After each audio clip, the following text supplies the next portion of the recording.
운과 실력은 서로 상관이 없는 것처럼 보입니다. 아니, 상관이 없어야 운이라는 말이 성립되겠죠. 영향이 있다면 그건 운이 아닌 거고요.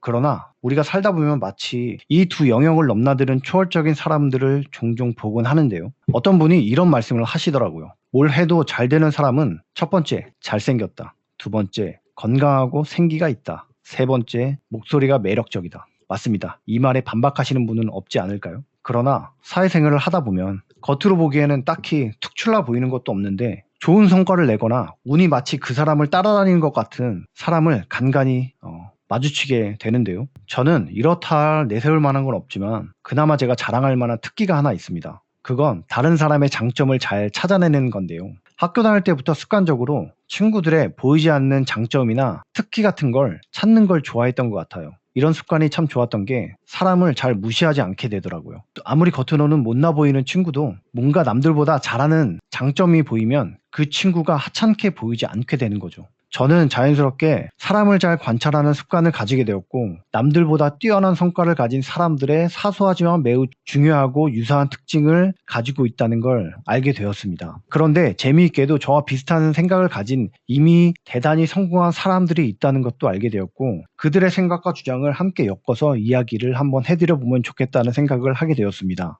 그럼 바로 이야기를 시작해 보겠습니다. 첫 번째는 모든 잘 되는 사람은 솔직하고 단순하게 생각합니다. 제가 회사에 들어가서 일을 잘하는 분들에게 느꼈던 가장 큰 차이점이었습니다. 사람은 누구나 책임감을 갖습니다. 저도 마찬가지였고요. 고객은 돈을 지불했고 저는 그 일을 맡아 책임을 지고 일을 해야 하는 입장이었던 거죠. 책임감은 저에게 가장 우선순위였고 고객의 대부분의 문제를 해결하기 위해 일을 시작했습니다. 어떤 문제도 내가 다 해결해야 한다는 생각으로 말이죠. 그런데 문제는 고객의 문제를 전부 해결하려고 하다 보면 내가 감당하기 어려운 문제를 떠안고 있는 경우가 수없이 생긴다는 겁니다. 나는 나대로 업무 강도에 치이고 시간은 시간대로 가고 고객은 원하는 만큼의 문제를 해결하지 못해서 결국 서로의 신뢰가 무너지는 일이 발생하게 됩니다. 책 베스트 셀프의 저자 마이클 베이어는 성공하는 사람들의 특징 중 하나로 자기 자신을 있는 그대로 보는 메타인지 능력을 강조하고 있습니다. 이 책에서 추천사를 쓴 맥필러그 박사는 추천사에서 다음과 같은 말을 남겼는데요. 바꾸고 싶은 게 있으면 먼저 그것을 인정해야 한다. 이제는 당신이 진실로 정직해져야 할 시간입니다.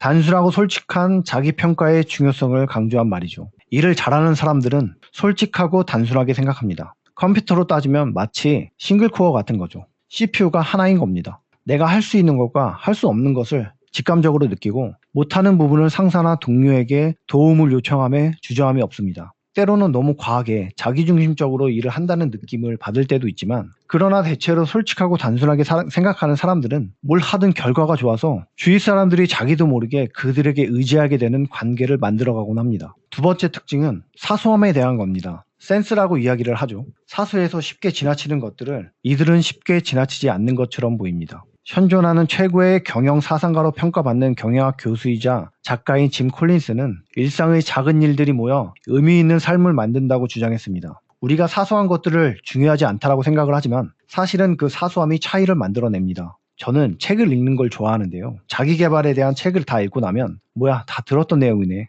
라는 생각을 종종 합니다. 그런데 그 누구나 알고 있는 내용도 대부분은 사소해서 실천할 생각을 잘 안 하게 되는 거죠. 그래서 저는 제가 당장 실천할 수 있는 책들 위주로 읽는 습관을 쌓아오고 있습니다. 차이를 만들어내기 위해서 말이죠.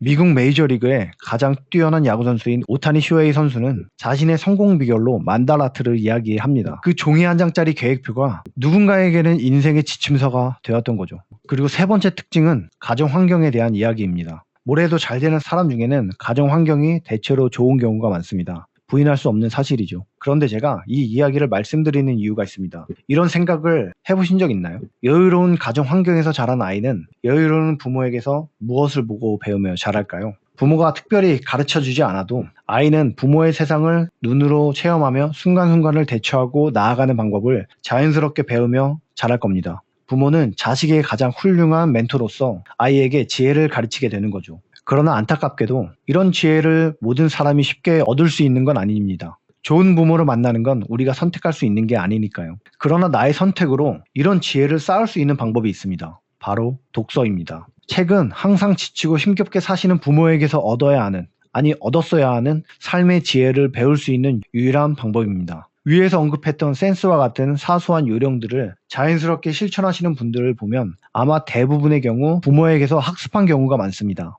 책은 그 사소함의 중요성을 자극하고 우리에게 방법을 알려줍니다. 우리가 필요한 게 무엇인지, 무엇을 배워야 하는지 말이죠. 이미 성공한 사람들은 말합니다. 책을 읽어야 한다고 말이죠. 책을 읽어서 그들의 지혜와 조언을 듣고 내 인생을 바꿔나갈 수 있다면 내 삶도 뭘 해도 되는 그런 인생으로 바뀌지 않을까 생각합니다. 오늘은 이렇게 뭘 해도 잘 되는 사람들의 특징 3가지를 말씀드렸습니다. 솔직하고 단순하게 생각하고 사소함을 중요하게 여기며 독서를 통해 인생의 요령을 실천해 나아가는 이야기를 말씀드렸는데요. 시청하는 모든 분들이 항상 즐겁고 그리고 긍정적으로 살아가길 바라면서 영상을 마무리하겠습니다. 영상이 도움이 되셨다면 좋아요와 구독 눌러주시고 영상을 마무리하도록 하겠습니다. 끝까지 시청해 주셔서 감사합니다.